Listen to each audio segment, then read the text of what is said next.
Hello, good evening, welcome. I'm Dr. Nikhilesh Tiwari. Welcome you all on this platform Literature Crack, जहाँ पर हम लोग को LT grade exams का जो हमारे यूपीपीएससी एग्ज़ाम कराती है जेएससी का, तो उसके इंग्लिश सब्जेक्ट के हम कुछ इंपॉर्टेंट टॉपिक्स को डिस्कस कर रहे हैं यहाँ पर, और सिलेबस को कवर करना है पूरा हमें, तो हम इसको आगे बढ़ाते हुए चलते हैं। पहला हमारा अगर हम बात करें तो ये जो हमारा एक टॉपिक है लिटरेरी फॉर्म्स का, ये चल रहा है। और ये बहुत ही इम्पोर्टेंट पार्ट है एक्चुअली। आप जब किसी भी पीस ऑफ लिटरेचर को समझते हैं तो सबसे पहले वो किस फॉर्म में लिखा गया है उसको जानना भी बहुत ज़रूरी होता है। जैसे मैंने आपको सोनेट पढ़ा दिया, तो अब सोनेट पर जब भी मैं आपको वीडियोस दूंगा, लाइक शेक्सपियर के सोनेट्स हैं आपके सिलेबस में, मिल्टन का ऑन हिज ब्लाइंडनेस है, तो आपको सोनेट अच्छे से समझ में आएंगे। उसमें थीम्स वगैरह ये सारी चीज़ों को हम डिस्कस करेंगे। तो I will be giving you additional lectures जो है थ्रू प्रीमियर के थ्रू आपको मिलता रहेगा। तो प्रीमियर को आप एज अ लाइव ही कंसीडर करके देखा करिए। And do one more thing कि some of the my students जो यहाँ पर लाइव क्लासेस में हैं and some no video section में भी, तो आप वीडियो सेक्शन और लाइव दोनों को बराबर देखते रहा करिए। आपके कंटेंट दोनों में से कहीं ना कहीं आपको मिलेंगे। ठीक है, तो ऐसा नहीं है कि केवल लाइव पर ही आप लाइव के ही भरोसे रहें, वीडियो सेक्शन में भी आप जरूर जाइए। एंड देन केवल वीडियो सेक्शन पर मत रहिए, लाइव में भी जाइए। क्लासेस जो है वो कुछ इसमें कुछ उसमें करके मिक्स करके आपकी आती रहेंगी। अल्टीमेट एम हमारा जो है वो ये है कि आपको एक थॉरो नॉलेज जो आपका सिलेबस है उसका दिया जाए, और फाइनली आपको जो है इंश्योर किया जाए कि आप सेलेक्ट हों और आपका जो है कैरियर वो बने। तो हमारा जो आज का टॉपिक है, कल जैसा हम आपको जापानीज़ पोएट्री में हम लोग पढ़ रहे थे, हैक्यू को पढ़ा हमने, टैंका की हम लोग चर्चा कर लेते हैं। हालांकि ये शायद सिलेबस में नहीं है, लेकिन दिस इज़ इम्पॉर्टेंट। मुझे ऐसा लगता है कि अगर हम लोग जो है जापानीज़ पोएट्री के दो तीन ऐसे पार्ट्स हैं, जैसे हम हैक्यू की बात करें, टैंका की बात करें, रेंगा भी इम्पोर्टेंट है, हालांकि वो उतना इम्पोर्टेंट नहीं है। तो ये दो फॉर्म ऑफ पोएट्री आपको ज़रूर जाननी चाहिए। तो कल हमने आपको वजह से बताया था कि टैंका हमारी जो 5 लाइन का 5-7-5-7-7 सिलेबल का जो स्ट्रक्चर्ड एक पोम होता है। और अगर हम बात करें तो टैंका से ही ओरिजिन हमारी हैक्यू की मानी जाती है। तो आज हम उसी टैंका के बारे में पढ़ेंगे, इटमोलॉजी कहाँ से आई है, फिर फेमस राइटर कौन से हैं, क्या क्या इसमें थीम्स वगैरह होती हैं, उसके बारे में हम लोग डिस्कस करेंगे। उसके बाद I will be giving you other another video. कल आपको शेक्सपियर के सोनेट्स पर वीडियोस मिलेंगे, तो उसको आप लोग ज़रूर देखिएगा। काफ़ी अच्छे तरीके से आपको वहाँ पर सोनेट लाइन वाइज लाइन पढ़ाया जाएगा, और कौन सा फिगर्स ऑफ स्पीच कहाँ पर यूज़ है, कौन सी डिवाइस यूज़ है, क्या थीम डिस्कस किया है, वो सारी चीज़ें वहाँ पर आपको मिलेंगी। और मोस्ट इम्पॉर्टेंटली आपको मैं इंपॉर्टेंट लाइंस भी वहाँ पर ज़रूर बताऊँगा, जो आपको याद रखनी होंगी, एग्जामिनेशन पॉइंट ऑफ व्यू से काफ़ी इंपॉर्टेंट होंगी। तो चलिए फिलहाल let's begin the session for today. आज की सेशन की शुरुआत करते हैं। हमारे बहुत सारे स्टूडेंट्स ऑलरेडी यहाँ पर आ चुके हैं। नम्रता हैं, अनिल हैं, योगिता भी देखिए आज काफ़ी दिन बाद आई हैं, स्वागत है योगिता का भी। रोहित हैं, अर्शी हैं, वैशाली हैं, सबका मैं स्वागत करता हूँ। सारे हमारे जितने भी स्टूडेंट्स हैं, I welcome you all in this class. सभी का बेटा स्वागत है। हम लोग शुरू करते हैं। बहुत ही ये बेहतरीन एक जापानीज़ फॉर्म ऑफ पोएट्री है जिसके बारे में हम लोग चर्चा करेंगे, दैट इज़ टैंका। तो इटमोलॉजी एंड ओरिजिन की बात करते हैं बेटा। तो इटमोलॉजी की अगर हम बात करें तो जैसा कि हमने आपको बताया, जापानीज़ जो है हमारा ये टर्म है। और टैंका जो होता है इट इज़ शॉर्ट सॉन्ग होता है, इसको हम बोलते हैं टैंका। अगर आपसे कोई पूछे एग्जाम में आता है कि इसका मीनिंग क्या है, तो जापानीज़ में शॉर्ट सॉन्ग, एक प्रकार से जैसे हमारे यहाँ लिटिल सॉन्ग या शॉर्ट सॉन्ग की हम बात करते हैं, सोनेट का हम लोग लिटिल सॉन्ग के रूप में देखते हैं, उसी प्रकार से देखें तो जापानीज़ में टैंका है। Actually it was derive from tan. Tan जो है जापानीज़ में, टैन मतलब होता है शॉर्ट, एंड का मतलब होता है सॉन्ग। तो टैन प्लस का, तो शॉर्ट, और का मतलब सॉन्ग। तो शॉर्ट सॉन्ग जो हमारा है ये क्या कहलाता है, टैंका कहलाता है। ये the term was distinguished the from longer, जो है ये जो फॉर्म था ये लॉन्गर पोम से डिस्टिंग्विश किया गया था एंशियंट एंथोलॉजीज में। लाइक जैसे कल हमने आपको बताया था मैन्योशू 88th सेंचुरी में जो है, ये पूरा टैंका का एक पूरा कलेक्शन ही है ना मैन्योशू, जहाँ से हमें हैक्यू का भी ओरिजिन देखने को मिलता है। तो ये जो है मैन्योशू ही 8th सेंचुरी में आया था, इसमें पूरा टैंका पीसेस भरी हुई हैं, इसका एक कलेक्शन है। ठीक है। और जापानीज में अगर हम लांगर पोम्स को देखें तो लांगर पोम को जो है चोका कहा करते थे। जापानीज में लांगर पोम्स को क्या कहते हैं, चोका कहते हैं। ठीक है, नाउ अर्ली यूजेस की बात कर लेते हैं कि टैंका सबसे पहले शुरुआत में कहाँ पर यूज होता था। तो अगर आपसे कोई पूछे, जैसे कल भी हमने चर्चा किया था कि the oldest Japanese poetic form में से आता है, वन ऑफ द ओल्डेस्ट है ये कौन, tanka, one of the oldest Japanese form है। यहाँ से हमें हैक्यू भी, यहीं से इसके ट्रेसेस भी हमें मिलते हैं हैक्यू के। तो कह रहे हैं कि it is traceable to the 7th century, 7th century से ही हमें इसको देखने को मिलता है, पॉसिबली शायद पहले भी हो, and is a central genre of Japanese literature. और आज अगर हम देखें तो जापानीज लिटरेचर में टैंका और हैक्यू दोनों काफ़ी एक अच्छे जेनरा के रूप में जो है इनको हम लोग पढ़ते हैं। हाँ ठीक है श्वेता, गुड इवनिंग श्वेता, प्रिया भी आ गई हैं, चलिए स्वागत है। और अब हम वाका से इसका रिलेशन बताते हैं। एक्चुअली वाका ओरिजिनली जो है एक वाका ओरिजिनली मीन जापानीज पोएट्री। वाका का मतलब होता है जापानी पोएट्री से इसका क्या रिलेशन है टैंका का। तो कह रहे हैं कि tanka came to refer specifically to the 5 line, ध्यान रखिएगा 5 लाइन होती है, 31 syllable verse that became dominant, यही फेमस हुआ था। ठीक है, वाका का मतलब क्या होता है, ध्यान रखिएगा। टैंका का रिलेशन वाका से क्या है, मतलब जापानीज पोएट्री से क्या है। तो in Japanese poetry stanza of 5 line, 5 line का जो हमारा स्टैंजा होता है that is like this 5 7 5 then 7 and 7, ये 5 syllable then 7 syllable then 5 syllable then again 7 and 7। तो अगर हम इनको काउंट करते हैं तो 5 + 7 + 5 देन अगेन 7 एंड 7, तो ये हमारा होता है टोटल 31 सिलेबल। तो 31 सिलेबल का वर्स होता है जो कि जापानीज पोएट्री में काफी ज्यादा फेमस हुआ था। अर्ली 20th सेंचुरी में देखें तो हमने आपको देखा था, अर्ली 20th सेंचुरी में हमारे जो मसोका शिकी साहब थे, इनको ही क्रेडिट जाता है कि रिवाइव टैंका को रिवाइव किया, और मसोका शिकी ने ही टर्म हैक्यू भी दिया है ना। जो हक्का है हमारा, उसको हैक्यू टर्म देने का श्रेय भी मसोका शिकी साहब को जाता है। And modernise the form and distinguish it from other style, और इन्होंने ही इस नेम को रिवाइव किया और इसको मॉडर्नाइज किया और इसको अदर स्टाइल से अलग करने का काम, अर्थात टैंका और हैक्यू को अलग अलग करने का काम भी इन्हीं का जाता है। तो ये तो रहा मसोका शिकी की बात। अब हम बात करते हैं इसके हिस्टोरिकल डेवलपमेंट की। हिस्टोरिकल डेवलपमेंट की बात करते हैं। हाँ योगिता, बिल्कुल हैक्यू एंड टैंका जो है वो जापानीज हमारे हैं, बिल्कुल सही है। ठीक है, एंशियंट एंड क्लासिकल एरा में देखें तो अर्ली टैंका जो है इंपीरियल कोर्ट में प्राय हमें देखने को मिलती थी। टैंका जापानीज इंपीरियल कोर्ट में इसको काफ़ी जो है नाम मिला, फ्लरिश हुआ है काफ़ी वहाँ पर। कोर्ट के जो नोबल्स थे, men and women, compose tankas for communication, communication के लिए भी टैंका का यूज करते थे। देन कॉन्टेस्ट भी होते थे एंड लव नोट्स भी जो है वो टैंका में लिखे जाते थे, often as a personal emotional exchange. तो अगर हम देखें तो यहाँ पर जो थीम है that is quite personal and emotional ना, पर्सनल और इमोशनल थीम हुआ करती थी।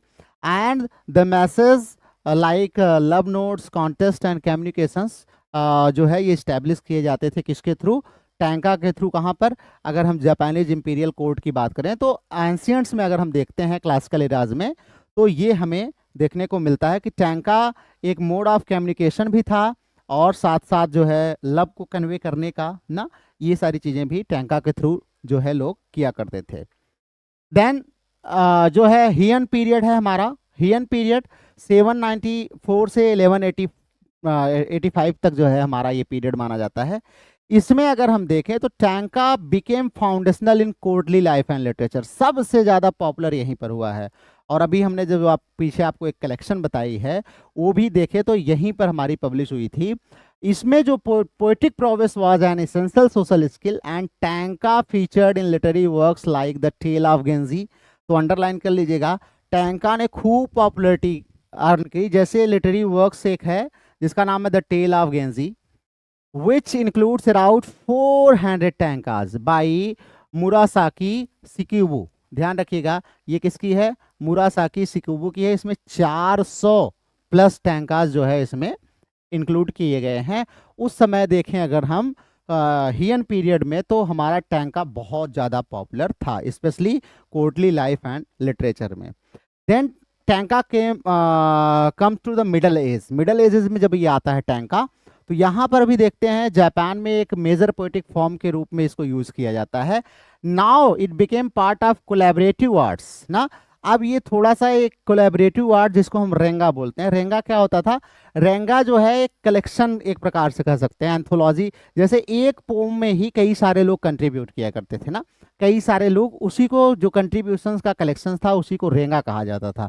लिंक्ड वर्स मतलब जैसे सपोज करिए आपने कुछ नेचर पर लिखा, मैंने कुछ लिखा, उन्होंने कुछ लिखा, सबको एक जगह कलेक्ट कर करके रेंगा बनाते थे। लिंक्ड वर्स जो है उसको पब्लिश किया करते थे। तो ये हमारा टैंका जो है वो रेंगा का पार्ट आगे चल के बन जाता है। क्यों? क्योंकि रेंगा का जो ओपनिंग स्टैंजा हुआ करता था, जिसको हम लोग होकू कहा करते थे, होकू बाद में यही क्या होता है, लेटर ऑन, कल हमने आपको बताया था, ये इवॉल्व होता है सेपरेटली। इसको जो है मसोका शिकी कहते हैं कि ये अलग होना चाहिए, तो इन्होंने हैक्यू को अलग बनाया ना। जो होकू हमारा होता था, ये बाद में later it evolve separately into haiku. Haiku में ये इवॉल्व हो जाता है। तो ओपनिंग स्टैंजा अगर हम देखें तो ओपनिंग स्टैंजा हमारा जो है हैक्यू के रूप में जाना जाता था, और रेंगा का ही पार्ट हमारा टैंका भी था। अगर देखें तो मिडिल पीरियड में रेंगा में ही टैंका भी यूज किया जाता। अब रेंगा है क्या? तो रेंगा केवल कोलैबोरेटिव वर्क है, ध्यान रखिएगा। कोलैबोरेटिव वर्क होता है, एक प्रकार से कलेक्शन होता है। कोई इसमें 3 लाइन का लिख रहा है, कोई 5 लाइन का दे रहा है ना। इस तरीके से लोग दिया करते थे अलग अलग जो है, तो उसी का कलेक्शन जो है वो रेंगा कहलाता था। लेटर ऑन इसको सेपरेट किया गया अलग, और टैंका को 5 लाइन का बनाया गया, और होकू को जो है 3 लाइन का बनाया गया।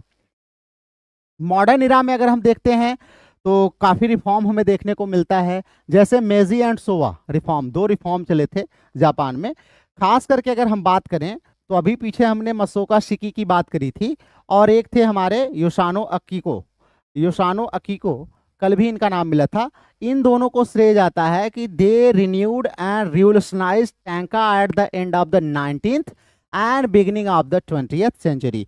तो अगर आपसे बोले कि हमारा जो मॉडर्न टैंका आज हम जिसको पाते हैं, ये टैंका कब आया अस्तित्व में, तो late 19th and early 20th century में it was revolutionized, it was renewed by 2 great poets like Masaoka Shiki and Yosano Akiko. इन लोगों ने इसको पॉपुलराइज किया। इन्होंने क्या किया? Introducing direct language, personal themes and modern subject matter. इसमें डायरेक्ट लैंग्वेज का यूज किया है, पर्सनल थीम्स को भी इन्होंने यूज कर दिया।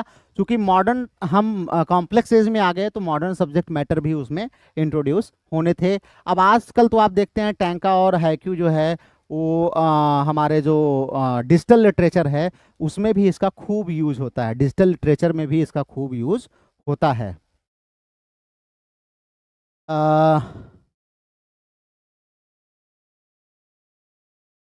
ओके, स्काई ब्लू में लाइट लग रहा है।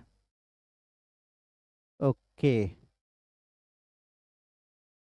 ठीक है, कलर ब्लैक ही रखेंगे। ठीक है, कोशिश करेंगे ब्लैक ही रखते हैं। मुझे लगा कि थोड़ा सा कलरफुल बना दूंगा तो आप लोगों को और अच्छा लगेगा, क्योंकि बाकी लोग तो चमक धमक के साथ ही आपको पढ़ाते हैं और चमक धमक के साथ ही आपको खोजते हैं, अपने प्लेटफॉर्म पे लाते हैं। अच्छा तो लग रहा है आगम। हाँ, देखो ऐसा है नम्रता, एक बार शायद अपना वो चेंज कर लो, क्या कहते हैं उसको, 720 पे सेट कर लो जो भी होता है, या एचडी जो भी है उस पे सेट कर लो। कभी कभी क्या होता है, नेटवर्क हमारा अगर वीक होता है तब भी ऐसा हमें लगता है। ठीक है, फिलहाल कोई बात नहीं है, अगर ऐसे कोई दिक्कत होगी तो उसको एडजस्ट किया जाएगा, नो वरीज। अब कंटेम्प्रेरी टैंका की अगर हम बात करें तो जापान के साथ other parts of the world में टैंका जो चल रहा है, तो कह रहे हैं कि tanka remains vital not only in Japanese बल्कि वर्ल्ड पोएट्री में भी, ऑफन एक्सप्लोरिंग न्यू थीम्स। अब टैंका नई थीम्स को एक्सप्लोर करता है, पूरे वर्ल्ड में इसका यूज़ किया जाता है। लाइक अर्बन लाइफ को दिखाना, social critic, personal identity while preserving the traditional form. Traditional form को प्रिजर्व करता है। लाइक ट्रेडिशनल फॉर्म मतलब 5 लाइन्स जो हमने आपसे बात करी, 5 लाइन्स को प्रिजर्व करता है। जो है 5 7 5 देन 7 7 ना। तो कह रहे हैं कि इसको प्रिजर्व करता है ट्रेडिशनल फॉर्म को, लेकिन इसमें जो डायमेंशंस हैं, नए थीम्स को ऐड कर दिया है समाज के हिसाब से, हमारी सोसाइटी के हिसाब से, उसमें बहुत सारे जो है थीम्स में चेंजेस आए हैं।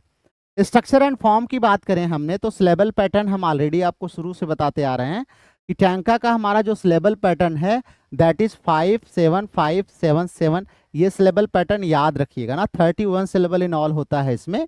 ईच लाइन जो है, each line contains an idea और एन इमेज, एक इसमें आइडिया या इमेज होता है विद द फर्स्ट 3 लाइन्स जिसको हम बोलते हैं कामी नोकू। ध्यान रखिएगा, पहली 3 लाइन को हम कामी नोकू बोलते हैं, forming the upper phrase and the last 2 जिसको हम बोलते हैं सीमोनोकू, सीमोनोकू एज द लोअर फ्रेज। तो अगर आपसे पूछे टैंका में कौन से 2 फ्रेजेस होते हैं तो एक होता है अपर फ्रेज। जो अपर फ्रेज हमारा होता है, अपर फ्रेज पहली 3 लाइन मिलकर के बनता है। पहली 3 लाइन मतलब 5 7 5, ये हमारा अपर फ्रेज है। देन लोअर फ्रेज हमारा जो होता है वो 7 7 का होता है। ठीक है, तो अपर फ्रेज जो हमारा है इसको हम कामिनोकू बोलते हैं, और जो हमारा लोअर फ्रेज है इसको हम बोलते हैं सीमोनोकू, सीमोनोकू। तो ये ध्यान रखिएगा, दिमाग में थोड़ा सा बना के रखिएगा। Lower phrase and upper phrase, मान लीजिए आपसे पूछ ले कि lower phrase and upper phrase in reference to the Japanese poetry relates to, आपको दे देगा relates to tanka, relates to haiku, relates to जो है आपको दे देगा सेनरियो, ऐसे बहुत सारी चीज़ें आपको दे देगा। तो ध्यान रखिएगा, लोअर एंड अपर फ्रेजेस जो है they are related to tanka. The first 3 lines, पहली 3 लाइन या अपर, जिसको 3 लाइन की बात करें तो they are called upper phrase, and last 2 lines जो 7 7 सिलेबिक लास्ट 2 लाइन्स हैं दैट इज जो है लोअर फ्रेज है। Now turn or pivot, turn भी आता है एक्चुअली 3 लाइन के बाद इमोशन शिफ्ट होता है, जिसको हम लोग एक प्रकार से इंग्लिश में बोल्टा बोलते हैं। आपको मैंने सोनेट में पढ़ाया कि सोनेट में अगर हम देखें तो हमारा जो इटालियन सोनेट होता है, इटालियन सोनेट में हमारा जो वोल्टा आता है लगभग देखें 8th लाइन के लास्ट में और 9th लाइन के बिगिनिंग में, 8th के लास्ट में और 9th के बिगिनिंग में हमें वोल्टा देखने को मिलता है।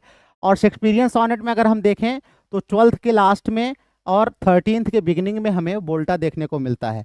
इन द सेम वे अगर हम टैंका में बात करें तो एक टर्न होता है, शिफ्ट होता है, इसमें भी 3rd लाइन के बाद, 3rd लाइन के लास्ट और 4th लाइन के फर्स्ट में इमोशन में एक शिफ्ट होता है, where the poem moves from an observation to a personal response और रिफ्लेक्शन। जैसे उसमें भी हमने क्या देखा है कि शुरू के अगर हम 8 लाइन की बात करें ऑक्टेव में तो 8 लाइन के 8 तक जो पोएट है वो क्वेश्चन एराइज करता है, अपनी प्रॉब्लम्स को बताता है, उसके बाद सॉल्यूशन की तरफ जाता है, रेजोल्यूशन की तरफ जाता है अगले 6 लाइन में। और शेक्सपियरियन सोनेट में भी देखें तो 12 तक जो है वो किसी समस्या को डिस्कस कर रहा होता है, प्रॉब्लम को बता रहा होता है, then go for the resolution, resolution के लिए जाता है। इन द सेम वे हमारे टैंका में पहली 3 लाइन में जो होता है वो ऑब्जर्वेशन होता है, और ऑब्जर्वेशन के बाद अगली 2 लाइन में वो पर्सनल रिस्पॉन्स में चेंज हो जाता है। आपका रेजोल्यूशन क्या है, रिफ्लेक्शन क्या है, उसमें चेंज हो जाता है। इसी को हम बोलते हैं पिवोटल पॉइंट, पिवोट बोलते हैं या इसी को टर्न बोलते हैं। और ये क्या करता है, इसका यूज क्यों किया जाता है, it deepens the emotional impact, emotional impact को डीप करने के लिए। जैसे अभी मैं आपको शेक्सपियर के सोनेट्स, आपको 2 सोनेट्स आपको इंटाइटल्ड आपके सिलेबस में है, शायद sonnet number 29 and sonnet number 138 आपके सिलेबस में यहाँ पर दिया हुआ है एलटी के। तो दोनों सोनेट्स में आपको बढ़ाऊंगा तो कैसे इमोशन जो है चेंज होता है और कैसे वो रेजुलेशन की तरफ जाता है, वो लास्ट की 2 लाइंस में वो हम आपको दिखाएंगे। तो यहाँ पर भी अगर आपसे कोई पूछे कि टर्न या पिवोट या एक प्रकार से वोल्टा अगर हम इंग्लिश में बोलें कहाँ देखने को मिलता है, तो 3rd लाइन के एंड में हमें वोल्टा देखने को मिलता है। 4th एंड 5th लाइन जो है वो शिफ्टिंग थॉट्स को हमें प्रेजेंट करने के लिए यूज किया जाता है। ठीक है, हाँ बिल्कुल, कामिनो नोको जो है 575, हाँ सिमिनोकू 77, ठीक है बिल्कुल सही है। हाँ बिल्कुल बिल्कुल ठीक है। Now moving to the next, आगे चलते हैं। नो राइम आर पंक्चुएशन, हमने आपको बताया था कि कटिंग वर्ड्स का यूज जापानीज पोएट्री में बहुत होता है, और यही कटिंग वर्ड्स इंग्लिश में हमारे जो है वो पंक्चुएशन काम करते हैं। तो इनमें पहली चीज टैंका में जान लीजिए कोई राइम नहीं होती है, अनराइम्ड वर्ड्स है ये। दूसरी चीज पंक्चुएशन का यूज नहीं होता, tanka are generally unrhymed and use little or no punctuation ना, लगभग नो समझ लीजिए पंक्चुएशन है। In Japanese they appear as a single line but in translation 5 lines are standard ना, जापानीज में वो पूरी एक सिंगल लाइन में अपीयर होते हैं, लेकिन जब हम ट्रांसलेशन करते हैं तो ये हमारा 5 लाइन जो है ये स्टैंडर्ड लाइन है, मतलब 57577 में चेंज हो जाती है। जापानीज में अगर देखें तो एक सिंगल लाइन में ये रन करती है, 31 सिलेबल का पूरा एक सिंगल लाइन होता है ऐसे यहाँ तक। और इंग्लिश में जब ये ट्रांसलेशन आ जाता है या किसी और भी यूरोपियन लैंग्वेज में तो ये डिवाइड हो जाता है, 5 का देन 7 देन 5 ऐसे करके डिवाइड हो जाता है। ठीक है, ध्यान रखिएगा। टेक्निक्स की बात कर लें अगर हम, तो टेक्निक्स की बात करें तो कल भी हमने आपको बताया था कीगो का यूज बहुत होता है, नेचर को दिखाने के लिए सीजनल वर्ड का यूज किया जाता है। सीजनल वर्ड हमारे क्या कहलाते हैं, जापानीज में कीगो कहलाते हैं। यहां पर लेकिन ध्यान देना, is less strict then in haiku. Haiku में देखें तो अगर प्योर जापानीज हैक्यू आपको मिलेगी तो that will reflect only nature को ही दिखाएगा और किसी को नहीं, सीजनल वर्ड को ही दिखाएगा ना। लेकिन हमारा जो टैंका है उतना स्ट्रिक्ट नहीं है, ये ह्यूमन नेचर को भी अपने अंदर जो है कह सकते हैं कि इसको भी दिखाता है। तो कीगो जो है उतना स्ट्रिक्टली ऑब्जर्व नहीं किया जाता हमारा टैंका में जितना हैक्यू में किया जाता है। टैंका में यूज मेकुरा कोटोबो, जिसको हम बोलते हैं पिलो वर्ड्स बोलते हैं, ये जापानीज टर्म है।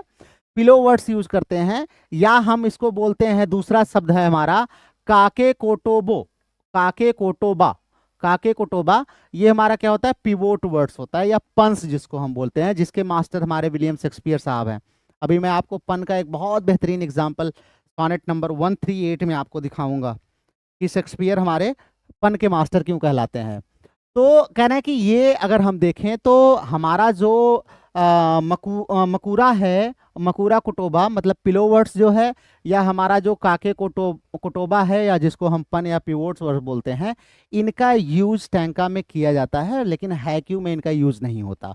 और कीगो वर्ड्स का भी यूज होता है। तो अगर हम आपसे कहें तो टैंका में तीनों का यूज होता है, कीगो भी यूज होता है, नॉट स्ट्रिक्टली ऑब्जर्व, और लेकिन हमारे केके कोटोबा एंड मकूरा कोटोबा। ठीक है, वर्ड्स कोटोबा मतलब वर्ड्स, ठीक है, कोटोबा मतलब वर्ड्स।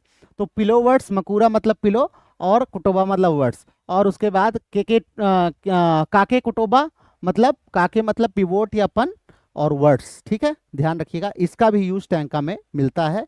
ये भी एक टेक्निक है जो पोएट्स यूज करते हैं। नाउ हम टैंका के कुछ टाइप्स एंड वेरिएशंस देख लेते हैं, अलग अलग वेरिएशंस में हमें मिलते हैं।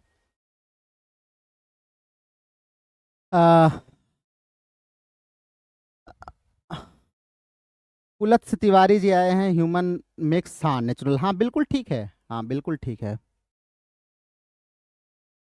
हाँ ठीक है। सीजनल वर्ड बिल्कुल सही है। पुलत्स जी कहाँ के रहने वाले हैं, अपना इंट्रोडक्शन जरूर दीजिएगा। गुड इवनिंग, वेलकम, स्वागत है आपका।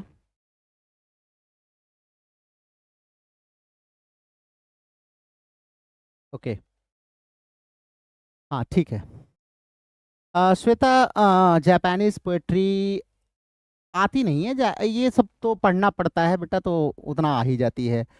क्योंकि आप तैयारी करेंगे अभी, ये तो बहुत आप नेट वगैरह की तैयारी करेंगे तो आपको चाइनीज़ पोएट्री के बारे में भी थोड़ा बहुत जानना पड़ेगा, आपको कैनेडियन ना लगभग लगभग थोड़ी बहुत, और जो हमारे क्या कहते हैं अफ्रीकन ना, इन सब की भी तो आपको पढ़नी ही पड़ती है।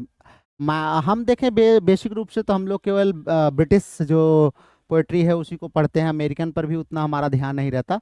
आजकल थोड़ा सा इंडियन पे जोर चला है, नहीं तो इंग्लिश का मतलब केवल ब्रिटिश इंग्लिश से ही लिया जाता है, लिटरेचर का मतलब। लेकिन अब वो दायरा बहुत बढ़ चुका है ना। तो क्लासिकल टैंका की बात करें तो 31 वही जो पैटर्न है सिलेबल का, उसको स्ट्रिक्टली जो है एडरेंस होती है उसकी, और नेचर और लव थीम्स को दिखाते हैं। वन जो ओनो नो कमाकी और मुरासाकी सिकेबू, ये दोनों जो है क्लासिकल टैंका के अच्छे राइटर माने जाते हैं। देन मॉडर्न टैंका की बात करें तो यहाँ पर थीम्स जो है वो फ्लेक्सिबल हो गई है और लैंग्वेज लेस फॉर्मल है, कैन यूज कोलोक्यूअल स्टाइल में भी इसको हम लोग यूज करते हैं। और योसाना अकीको पीछे आपको मिला था, एंड इशिकावा टाकोबोको ना, टाकुबोको जो है, ये दोनों राइटर्स जो हैं हमारे, ये जो हमारा मॉडर्न टैंका है, मतलब जहाँ थीम थोड़ी सी फ्लेक्सिबल है, टॉपिक सब्जेक्ट मैटर हमारे पास बहुत सारे हैं ना, उस तरीके से यूज किया करते हैं। देन टैंका प्रोज, अच्छा टैंका प्रोज में भी लिखा जाता है, जैसे कल हमने आपको हैब्यून बताया था, अगर आपको याद हो, हैक्यू में मतलब 3 लाइंस जब हम प्रोज में लिखते हैं तो उसी सेम पैटर्न पर तो हमारा हैब्यून कहलाता है, उसी हिसाब से टैंका प्रोज एक होता है, मतलब ये प्रोज नरेटिव को टैंका पोम्स में इम्बेड करता है।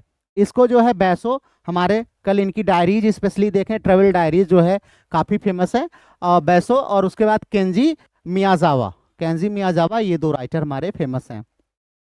अब इंग्लिश टैंका जो हमें पढ़ने को मिलती है, स्पेशली इंग्लिश टैंका देखें तो they adopt the form and spirit for English language, sometimes with syllable or line variation, कभी कभी सिलेबल में और लाइन में वेरिएशन भी कर देते हैं, और इंग्लिश लैंग्वेज के स्पिरिट के हिसाब से जो है टैंका को लिखते हैं। फेमस राइटर जो है एमी लावेल, ये नाम आप मत भूलिएगा, बाकी सैम हामिल वगैरह को भूल जाएंगे चलेगा, एमी लावेल काफ़ी फेमस राइटर हैं, ठीक है, ध्यान रखिएगा इंग्लिश टैंका का। Now going for a few essential features, हम कुछ इसके एसेंशियल फीचर्स को देख लेते हैं, जो है वो उससे हमें थोड़ा सा आइडिया लग जाएगा तो इसमें क्या क्या फीचर्स होते हैं जिसको हम टैंका के रूप में जानेंगे। तो पर्सनल वॉइस होनी चाहिए, पहली चीज पर्सनल वॉइस एंड इमोशन, इसमें पर्सनल वॉइस और इमोशन होता है। वैसे भी अगर हम देखें तो हमारा जो हैक्यू है वो पर्सनल वॉइस को नहीं दिखाता, लेकिन टैंका पर्सनल वॉइस को भी अपने अंदर इंक्लूड करता है। तो it can be direct, it can be subjective, often confessional and contrasting the objective tone of haiku ना, हैक्यू में बिल्कुल ऑब्जेक्टिव टोन होती है, इसीलिए वहां पर आप देखेंगे तो हैक्यू में आपको प्रोनाउंस के भी यूज नहीं मिलेंगे, या कभी मिल जाए इक्का दुक्का तो भले, नहीं तो प्रोनाउन का यूज इसीलिए नहीं ये होता क्योंकि वो ऑब्जेक्टिव बनाना चाहते हैं उसको, सब्जेक्टिव नहीं, जबकि ये इसके बिल्कुल कंट्रास्ट में होता है। अगर हम देखें ये कन्फेशनल होता है, पर्सनल होता है, सब्जेक्टिव होता है, ठीक है। इमीडिएसी एंड इमेजरी, कल हमने आपको कैप्चरिंग मोमेंट बताया था, आहा मोमेंट जो बताया था, यहाँ पर भी विविड स्नैपशॉट ऑफ इमोशन होता है, एक्सपीरियंस या ऑब्जर्वेशन होता है। देन कंप्रेशन की बात करें तो इस जो टैंका है इसमें हर एक सिलेबल बड़ा इंपॉर्टेंट होता है, every syllable suggest more than it says explicitly ना, मतलब जो आप देख रहे हैं उससे ज्यादा कहीं ये कहता है, मतलब एक प्रकार से बिहारी के जैसे दोहे के बारे में हम लोग कहते हैं ना कि देखन में छोटन लगे घाव करे गंभीर, वैसे ये टैंका पोएट्री होती है। Every syllable carries more than the literal meaning, literal meaning से भी बहुत ज़्यादा कुछ कैरी करता है। देन टर्न एंड पिवोट की हमने बात करी, 3 लाइन के बाद जो एक शिफ्ट आता है हमारा जो है जिसमें हम जक्स्टापोजिशन या शिफ्ट की तरफ बढ़ते हैं, जहाँ पर हम और डेप्थ में जाते हैं थीम के, वो हमारा क्या कहलाता है, टर्न या पिवोट कहलाता है, ये भी एक इसकी क्वालिटी है। देन म्यूजिकल लिरिकल क्वालिटी होती है, मतलब अगर हम फॉर्म को देखें तो एक शॉर्ट सॉन्ग के रूप में इसका ऑरिजिन हुआ था, जैसे हमारा सोनेट जो है एक म्यूजिकल शॉर्ट लिटिल पोम होती है, वैसे ये भी हमारी एक लिटिल पोम होती है। Sir only LT related, Ravindra Pal ji आपको क्या लगता है कि ये एलटी में नहीं आएगा? तो जाइए मैं आपको बता रहा हूँ, इस बार जापानीज से एक क्वेश्चन आना है श्योर।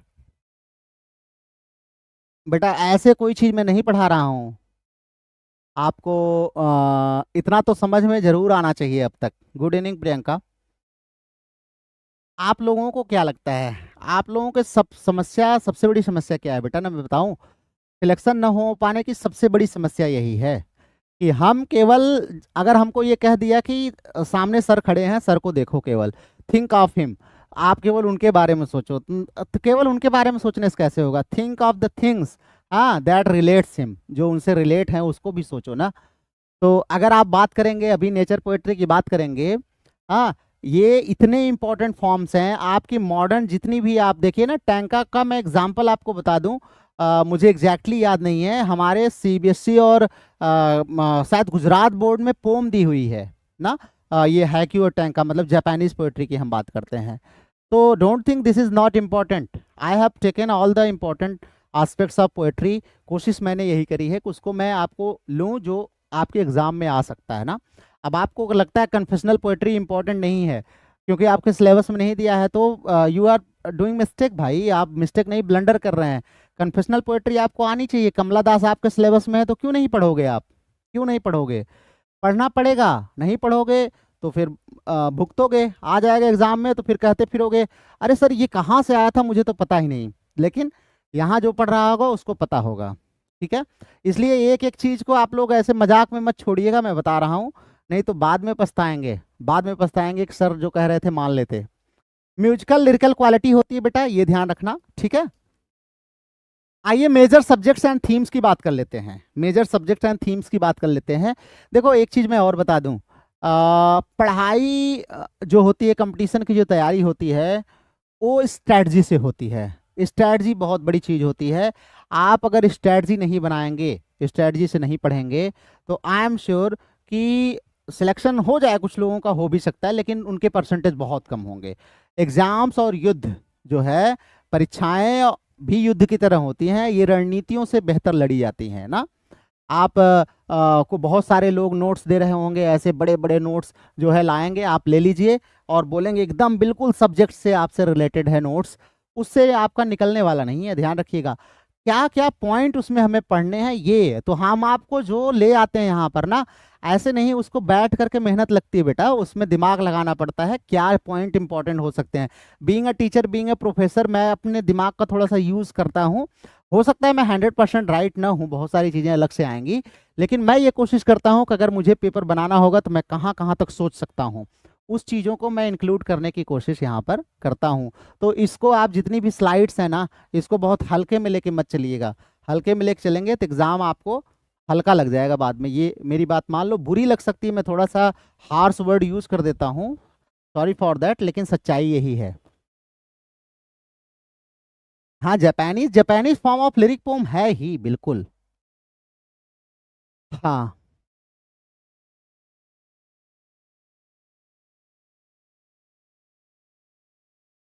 हाँ, ठीक है ठीक है ठीक है, no worries no worries. Shweta पढ़ती रहो, नॉलेज तो बढ़ती है ना।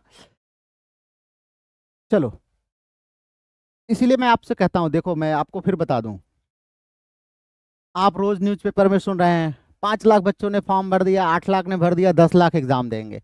मैं आपको बता दूं 10 लाख में 9 लाख बच्चे ऐसे हैं जो सीजनल हैं। सीजनल अभी हमने आपको बताया था ना, हाईक्यू में सीजनल वर्ड यूज होते हैं। सीजनल वर्ड यूज होते हैं मतलब जैसे बरसात में मेंढक आते हैं ना, ऐसे 9 लाख मेंढक हैं, मैं आपको बता रहा हूँ। 9 लाख मेढक है। एलटी के फॉर्म आया, भरना है, क्योंकि उन्होंने बीएड किया है, और बीएड करने की वजह से उनको एक मॉरल प्रेशर है कि उनको भर देना चाहिए ना, तो वो सीजनल हैं। तो 9 लाख तो मेढक हैं, इनसे आपका कोई कंपटीशन नहीं है अगर 10 लाख हैं तो। देन बचे आपके 1 लाख। 1 लाख में ऐसे हैं जो कि 50,000 उसमें से कम सोच रहे हैं कि हाँ अब आ गया एग्जाम, अब पढ़ लेना चाहिए, और कुछ पहले से पढ़ रहे हैं, ठीक है। उसके बाद इसमें से अगर आप देखेंगे तो 25,000 मात्र ऐसे होंगे जो रियल कंपटीटर होंगे, जिनसे आपका कंपटीशन है। तो डोंट थिंक ऑफ 9,75,000, ये कूड़ा है, इस कूड़े से आपका कोई मतलब नहीं है। कूड़े से कोई मतलब नहीं, 25,000 से आपका कंपटीशन है। 25,000 में ही आपको निकालना है, और 7,000 आपके पास सीटें हैं। इसीलिए आप फाइनल आप देखेंगे मेंस में, तो आपको डॉक्यूमेंट्स वेरिफिकेशन के लिए 7,000 8,000 इतने ही बच्चे आपको बुलाए जाएंगे। तो आप कंटिन्यूअस लगे रहिए, मेहनत करते रहिए, स्ट्रेटजिकल स्टडी करिए। आइए थीम्स पर एक बार हम लोग देख लेते हैं। तो लव एंड रोमांस की भी थीम हमारी, हमने आपको बताया शुरुआत में ही, कि शुरुआत में अगर हम एंशियंट क्लासिकल में जाकर देखते हैं, जापानीज पोएट्री में, अगर हम 7th सेंचुरी के आसपास जाकर देखते हैं, तो कोर्टली, पैशनेट और सेक्रेटिव जो थीम्स थी लव एंड रोमांस की, वो हमें देखने को मिलती है। Then nature, seasons and the landscapes भी देखने को मिलेंगे 100%। उसके बाद में पर्सनल थीम्स को भी ऐड किया गया। तो मॉर्निंग, फेयरवेल एंड लोनलीनेस, कल भी हमने आपको बताया था कि जापानीज में तो बाद में जाकर के बड़ा कंपलसरी हो गया है। क्यों, तो आप देखते हैं बाद में कंपलसरी लगभग लगभग आप देखेंगे कोई भी अगर हमारा सेरेमोनियल एक्टिविटीज होती है, तो चाहे वो बर्थ सेरेमनी हो, वेडिंग सेरेमनी हो, डेथ सेरेमनी हो ना, सब में देखेंगे तो हैक्यू का यूज़ प्रायः लोग करते हैं। तो ये भी आगे देखें तो मॉर्निंग, फेयरवेल एंड लोनलीनेस के लिए भी इसका यूज़ किया जाने लगा। टाइम्स पासिंग, ट्रांसाइंस जो हमारे टेम्प्रोरीनेस ऑफ लाइफ है, फ्लीटिंग मूवमेंट को दिखाने के लिए, आहा मूवमेंट को दिखाने के लिए, self reflection and introspection and social and urban life को मॉडर्न टैंका में यूज़ किया गया। ये कुछ फेमस थीम्स हैं। मेंस लिखने जाओगे तो क्या ही लिखोगे, मेंस लिखने जाओगे तो यही सब लिखना पड़ेगा। हाँ, बाकी वही घुमा फिरा कर 5 बार लिख कर आओगे, tanka is a 31 syllable line, tanka is a 31, तो समझ जाएगा आपको कुछ भी आता जाता नहीं है ना। क्यों, क्योंकि आपने ऑब्जेक्टिव केवल रटा है, टैंका देखा, 31 सिलेबस मार दिया, प्री निकल गया, मान लिया प्री निकल गया। बेटा इस बार मेंस है, ध्यान रखना, मेंस है, बड़े बड़े जो है ना ऑब्जेक्टिव के मास्टर वो गायब हो गए थे पिछली बार जीआईसी लेक्चरर में। मैं ऐसे को जानता हूँ जिन्होंने एमसीक्यू रट करके 3 3 4 4 नौकरियां ले ली जीआईसी में, उनको हवा नहीं लगी थी मेंस में, मैं बता रहा हूँ। वो कहाँ चले गए पता ही नहीं चला। मान लीजिए सिलेक्शन लिस्ट में भी होते तो ठीक था, टॉप की तो बात छोड़ दीजिए। ऐसे कई एग्जाम्पल मैं बताता हूँ कि प्री में उनसे काफी कम मेरे नंबर थे, प्री में उनके मेरे से ज्यादा थे, 5 क्वेश्चन किसी के 7 क्वेश्चन। मेंस में उनका लिस्ट में कहीं नाम भी नहीं है और ना उन्होंने मुझे कभी बताया भी। तो ऐसे नहीं होता। आप ऑब्जेक्टिव सीरीज में आपको दे दूं, अभी मैं लॉन्च कर देता हूं, एक टेस्ट सीरीज लॉन्च कर देता हूं 4,000 रुपए की।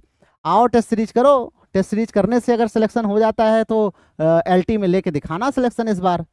हाँ, मैं तो बहुत खुश हूँ कि डिस्क्रिप्टिव कर दिया है, पहले करना चाहिए था, अब माध्यमिक में भी करना चाहिए डिस्क्रिप्टिव।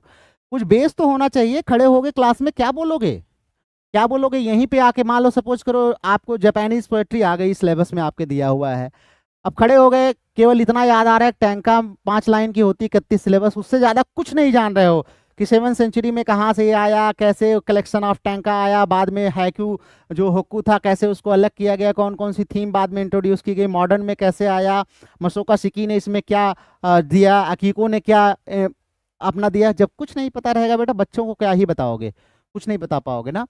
तो मुझे लगता है कि इसलिए पढ़ना बहुत जरूरी है। फेमस टैंका पोएट्स की बात कर लेते हैं एक बार हम, और उनके एग्जाम्पल्स की बात कर लेते हैं।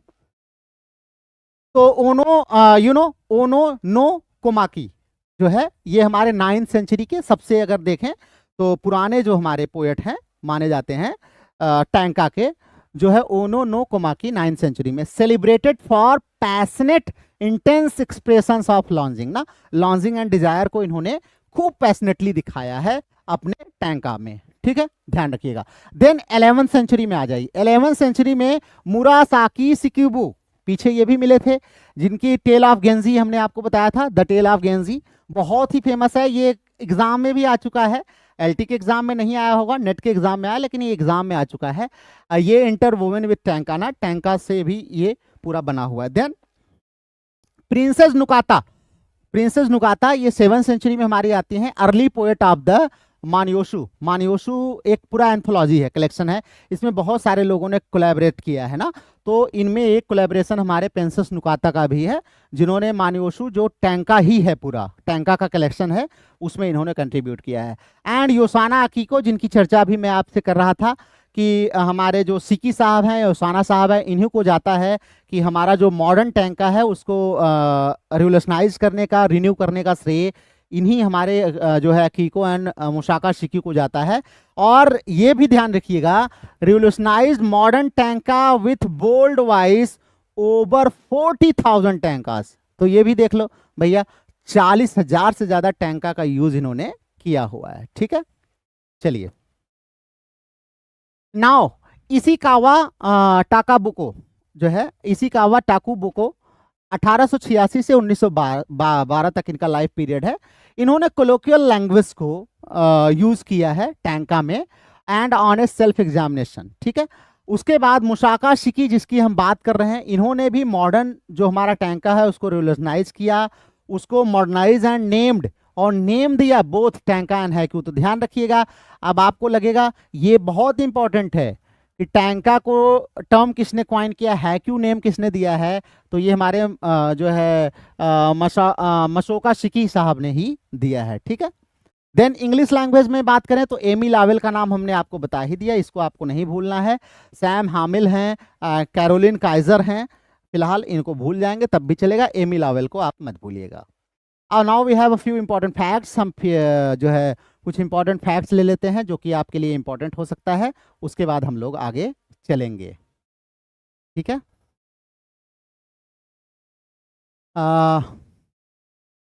Now moving to the next, आगे चलते हैं। सिद्धार्थ पांडे कह रहे हैं सही बात सर, बिल्कुल। हाँ सिद्धार्थ बेटा ठीक है, स्वागत है। देखो जीवन में आपको अगर सफलता पानी है तो कठिन मेहनत तो करनी ही पड़ेगी। Rajesh good evening.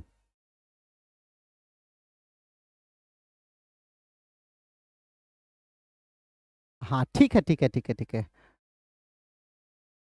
ओके।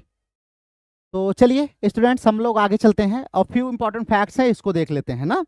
आप लोग बिल्कुल परेशान ना होइए, अपनी पढ़ाई को इंटेंसिटी आप देते रहिए। हम कोशिश करेंगे अभी नंबर ऑफ वीडियोस को आपको बढ़ा देंगे।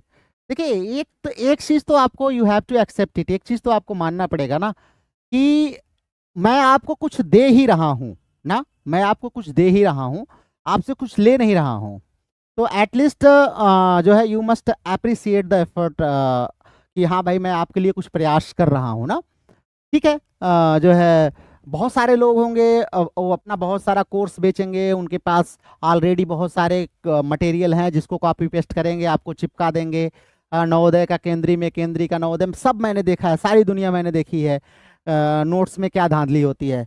ये जो है ये सेल्फ मेड हैं भैया, खुद से बनाए गए हैं, बैठ बैठ कर बनाए गए हैं।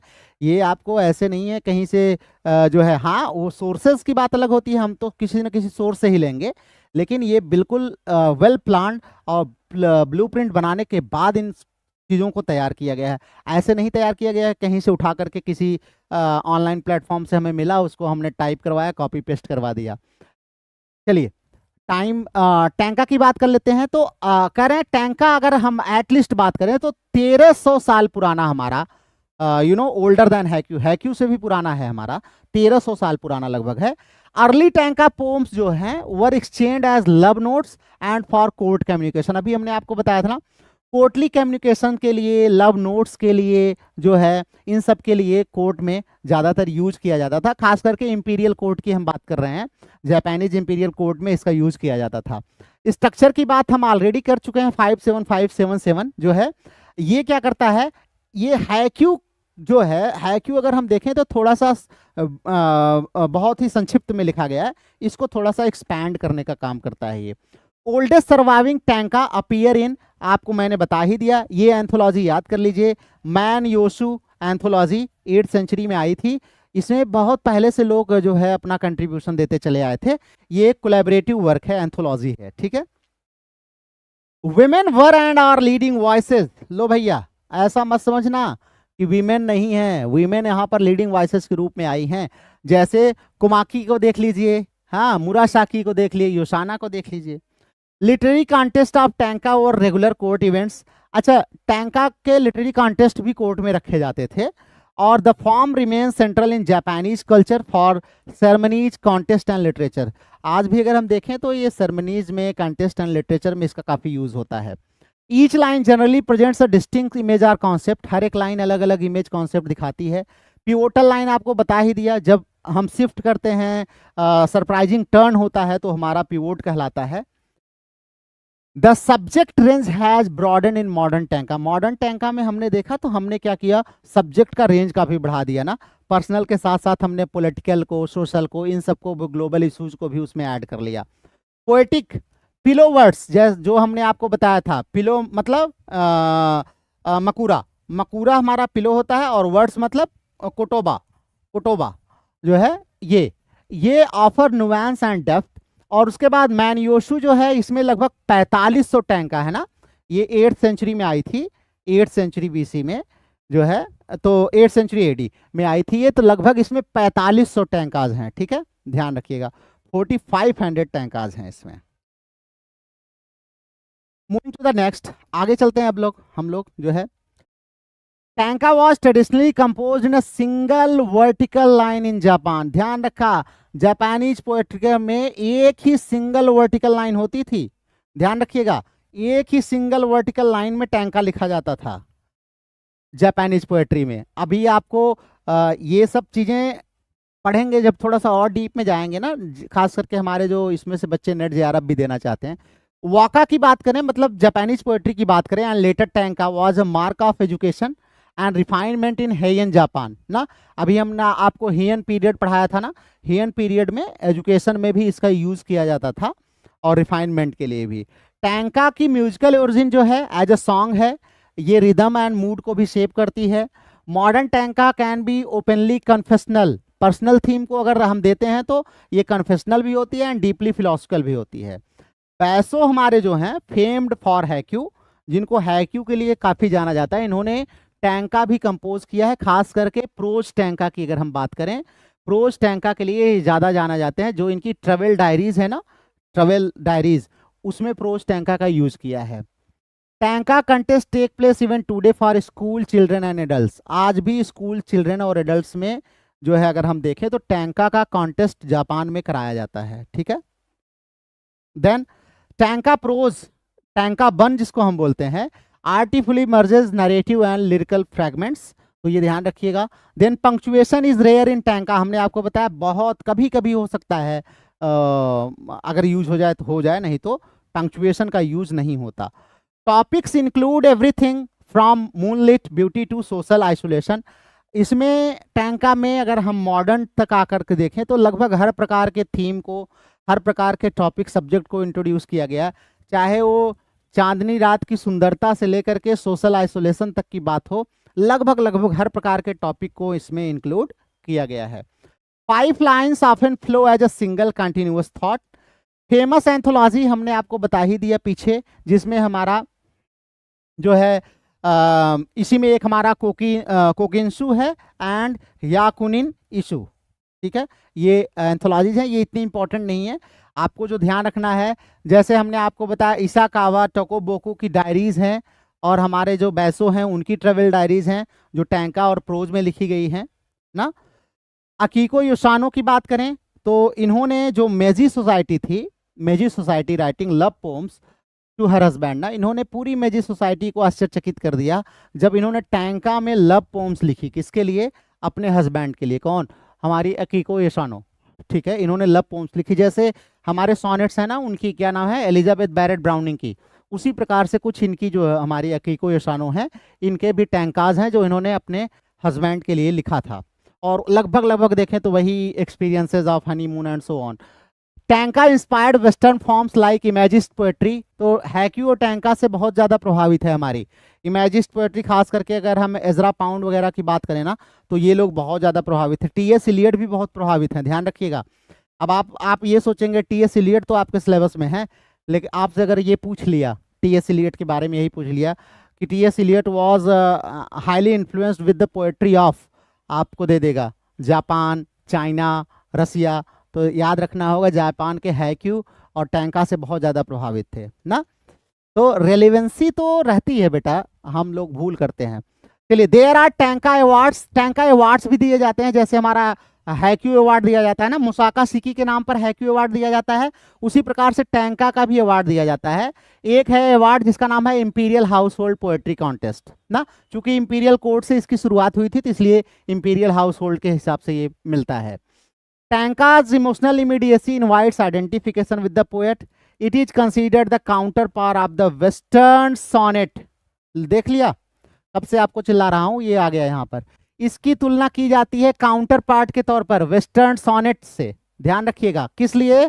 For brevity and depth. जैसे हम 14 लाइन के सोनेट में अपने सारे इमोशन को पोर कर देते हैं और खूब गहराई में जाते हैं, उसी प्रकार से इसमें भी हम देखें तो एकदम ब्रेविटी एंड डेप्थ के लिए हम जाने जाते हैं। तो इसकी तुलना वेस्टर्न सोनेट से की जाती है। आपके एग्जाम में ये भी तो आ सकता है कि western sonnet is often compared to, आपको दे देगा जापानीज टैंका और जापानीज हैक्यू, ऐसे कुछ 2-4 और दे देगा आपको। Contemporary themes include technology, social change and environmentalism. ये थीम भी बाद में आप जानते हैं, जैसे जैसे इंसान अपना डेवलप करता गया वैसे वैसे नए नए थीम्स को भी इंट्रोड्यूस करता गया। A skilled poet can compress a lifetime of feeling into 5 lines. अगर एक स्किल्ड पोएट है तो कहते हैं कि वो पूरी लाइफ टाइम को एक 5 लाइन में दिखा सकता है, इस 5 लाइन में ना। पोएटिक डिवाइसेस बात करें तो like metaphor and allusions are commonly employed. तो मेटाफर एल्यूजन सोनेट में भी आप देखते हैं मेटाफर का यूज होगा, एल्यूजन का यूज होता है, यहाँ पर भी यूज होता है। नेचर आज भी देखें तो नेचर एक सेंट्रल मेटाफर के रूप में यूज किया जाता है, और हैक्यू में तो मान लीजिए पूरा नेचर ही नेचर है। देन इंग्लिश की बात करें तो strict syllable count can be relaxed for voice and flow. तो कभी कभी जो साउंड सिलेबल काउंट है ना, उसमें थोड़ा सा रिलैक्सेशन भी कर देते हैं, कम ज़्यादा कर सकते हैं। किस चीज़ को मेंटेन करने के लिए? रिदम म्यूजिकलिटी को, वॉइस एंड फ्लो को मेंटेन करने के लिए सिलेबल काउंट को थोड़ा सा फ्लैक्सिबल हम कर सकते हैं। और उसके बाद मैन्योशु जो है हमने आपको बताया, इसमें बहुत सारे टैंकाज हैं जिसमें एम्परर्स, प्रिंसेस, बहुत सारे लोगों ने इसमें कंट्रीब्यूट किया हुआ है। Tanka is common at celebrations, funerals, तो इन सब पे किया ही जाता है। A tanka diary is recognized Japanese literary form. बाद में टैंका डायरी के नाम से एक लिटरेरी फॉर्म आया जिसको हम बोलते हैं, एक फेमस एग्जाम्पल है टाकू बोको। ठीक है, ध्यान रखिए कि इन्होंने टैंका डायरीज लिखी है। Some considered haiku a subset or offshoot of tanka, जो है टैंका के सबसेट के रूप में हम लोग हैक्यू को बहुत सारे लोग मानते हैं कि ये टैंका का सबसेट है हैक्यू जो है। डाइवर्सिटी की अगर हम बात करें तो टैंकाज में invoke tradition or embrace radical innovation, तो ये समय के हिसाब से बहुत सारी चीजें लोग इसमें इंट्रोड्यूस करते रहते हैं। विजुअल ब्यूटी को भी इन्होंने इसमें दिखाया है। Notable translations and anthologists brought tanka global attention ना, जैसे ये एग्जांपल बहुत फेमस है रेक्सॉर्थ की बात करें तो ये एक एंथोलॉजी है जो ट्रांसलेशन की गई है। Tanka is often included in modern Japanese school curricula, Japan में तो यूज होता है, अब तो इंडिया में भी टैंका और हैक्यू जो है वो पढ़ाए जाते हैं। Social media has inspired new digital tanka form ना, टैंका फॉर्म देखिए सोशल मीडिया में बहुत सारे आप पोस्ट देखेंगे तो अगर आपने डिजिटल मीडिया पर देखा होगा तो ऐसे लिखे जाते हैं सिलेबल्स, ऐसे बहुत सारी मतलब एक लाइन, एक वर्ड दो वर्ड, एक वर्ड दो वर्ड, ऐसे दो वर्ड ऐसे आप देखेंगे, पोम लंबी सी होगी एकदम ना, देखने के बाद हमको अजीब सी लगती है। ये सब टैंका है क्यों, ये सब फॉर्मेट जो है ना बहुत सारे नए लैंग्वेजेस एंड कल्चर्स में लोगों ने इसको एक्सेप्ट किया है। और अगर थीम्स की बात करें तो लव लॉन्चिंग और ये सब, passing of time, transience of time, temporariness of life, ये सब हमेशा से ही थीम रही है। Groups of tankas can form a poetic sequence telling a story, एक स्टोरी टेल करने के लिए भी हम इसको यूज कर सकते हैं। टैंकाज ब्लेंड ऑफ ब्रेविटी, ये ब्रेविटी, इमोशन एंड सटैलिटी, इसको आज भी हमें क्या बनाती है, एक एंड्योरिंग पीस बनाती है, आज भी ये हमारे पास है, हम एग्जिस्ट करती है, इसका अस्तित्व बना हुआ है, तो उसको श्रेय जाता है इसकी ब्रेविटी एंड इमोशन एंड सटैलिटी को। ठीक है, तो दैट्स ऑल अबाउट द टैंका। टैंका के बारे में इतना पर्याप्त है। आई होप इसमें से आप बहुत सारी चीज़ें आपको मिल ही गई होंगी, और नॉलेज कभी बेकार नहीं जाता, ये ध्यान रखिएगा, कहीं ना कहीं उसका कोरिलेशन होता जरूर है। मुझे याद है, I well remember an incident in some examination, TGT examination में जो है, चूंकि मैंने तैयारी अपनी इसी तरीके से की हुई थी, जिस तरीके से मैं आपको पढ़ा रहा हूँ, थोड़ा सा डेप्थ में जाके पढ़ने की मेरी आदत शुरू से रही है। टीजीटी में 125 क्वेश्चन में से 119 क्वेश्चन मैंने सही किए थे। 2000 शायद 11 वाली वैकेंसी थी क्या, आई डोंट रिमेंबर वेल। हालांकि मैं इसका इंटरव्यू देने नहीं गया क्योंकि मैं ऑलरेडी जॉब कर रहा था। तो that is the effect of deep ना, डीप में जाके आप पढ़ते हैं तब, क्योंकि आप बहुत सारी चीज़ों को कोरिलेट कर पाते हैं। रट रट के टैंकर फुल करने से कुछ होने वाला नहीं है। ऑब्जेक्टिव करके हाँ प्री जरूर निकल जाएगा, लेकिन मेंस तो नहीं निकल पाएगा, और नेट जेआरएफ तो बहुत ही मुश्किल है ना, तो ये ध्यान रखिएगा। बाकी लक है, किसी का कुछ हो जाए, कह नहीं सकते। एक्सेप्शन की बात मैं कभी नहीं करता, मैं बात करता हूँ जो है ज़्यादातर प्रोबेबिलिटी किसकी है उसकी मैं बात करता हूँ ना। तो चलिए, दैट्स ऑल फॉर टुडे, आज के लिए बस इतना ही। एक बार हम और आपके कमेंट्स ले लेते हैं, then we shall over this class. हाँ, एलटी का कंप्लीट क्लास पढ़ाएंगे राजेश जी, बिल्कुल आप परेशान ना होइए, बिल्कुल राजेश कुमार चौधरी जी। हाँ, टंका का डंका बज गया है योगिता, बिल्कुल सही कह रही हैं। हाँ, तो आप लोग बेटा देखो, बिल्कुल परेशान ना हो, अभी थोड़ा सा मैं नंबर ऑफ वीडियोस भी अपलोड करूंगा आपको, तो आपको करना क्या है कि आप लोग जरूर देखते रहिएगा चैनल। क्या है, कुछ वीडियोस में आपको मिलेंगे, कुछ लाइव सेक्शन में आपको मिलेंगे, तो ऐसा नहीं कि आप वीडियोस में मत जाइए, वीडियोस में भी आप जाइए, लाइव सेक्शन में भी आप जाइए, वहाँ से आपको इससे रिलेटेड वीडियोस मिलेंगे, अदर वीडियोस भी आपको मिलेंगे। और प्लेलिस्ट भी हालांकि मैंने बना रखी है एलटी की जो है, जिसमें मैं इसको ऐड करता हूँ, तो आप वहाँ से भी जा कर के इसको सर्च कर सकते हैं और पढ़ सकते हैं। अभी तो ये चूंकि शुरुआत है और थोड़ा सा स्लो पेस में मैं चल रहा हूँ, उसके बाद फिर आपको एक दो वीडियोस डेली मैं अलग से अपलोड करूँगा, बाकी जो लाइव आएगी वो तो आएगी ही। ठीक है, तो चलिए, that's all for today, see you again tomorrow, कल आपसे फिर मिलेंगे। आज संडे था, फिर भी एज आई प्रॉमिस यस्टरडे, कल रक्षाबंधन के दिन भी हमने क्लास चलाई थी और आपसे प्रॉमिस किया था कि आज भी क्लास आपकी रहेगी और कल भी आपकी क्लास रहेगी। तो कल आपसे फिर मिलेंगे हम। और बाकी हमारी जो MCQ सीरीज चल रही है उसमें गाल्सवर्दी ऑलमोस्ट खत्म हो गए हैं, एक दो और क्लासेस रहेंगी, वो मैं आपको प्रीमियर कर दूंगा। Then we will go for other writers like Shelley वगैरह पर भी हम लोग चलेंगे, ठीक है। तो आप लोग चैनल को जरूर बीच बीच में चेक करते रहा करिए कि what is the latest update इस पर क्या आ रहा है, क्योंकि this period of next 10-12 months is going to be a turning point in your life, and this channel will, I hope this channel will bring that turn in your life। ये बदलाव, ये जीवन में आपके एक परिवर्तन ये चैनल लाने वाला है। तो जरूर आप इसको देखते रहिए and do share the channel to the others. Subscribe वगैरह आप लोग किए होंगे, अदर्स को भी प्रमोट करिए एंड वीडियोस पे अपने कमेंट्स जरूर, after classes over, live classes over होती हैं तो you should drop a number of comments जितने आप कर सकते हैं एटलीस्ट। जो आपसे एक एक्सपेक्टेशन हम करते हैं अभी के लिए फिलहाल, वो आप जरूर कर दिया करिए। तो चलिए, सी यू अगेन टुमारो, कल आपसे फिर मुलाकात होगी इन्हीं सब जो है शब्दों के साथ। आज आपसे विदा लूंगा मैं। सभी को शुभ रात्रि, गुड नाइट, शब खैर।